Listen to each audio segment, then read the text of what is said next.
Xo'p. Agar Matiz mashinasini tarkibida qisman yechib oldik.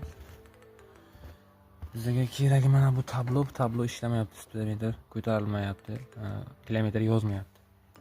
Mana shuni aybini topish uchun biz tarbiyadan ochdik. Hozir imkon qadar aybini topamiz. Buni tros chiqib ketgan bo'lishi kerak. Buni fanarni yoqmaylik. Mana shu to'g'ridagi ana shu speedometrning trosi.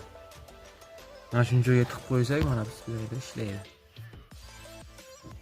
Hozir tiqishga harakat qilamiz. O'zi telefonda o'zim video olyapman uchun. Mana azizlar, speedometrimiz ishlab ketdi. O'sha trosni orqasiga tiqqandan keyin xudo xolasa ishlaydi mana. Kilometrlar ham yozyapti. Buni o'zingiz uy sharoitida qilsangiz bo'ladi.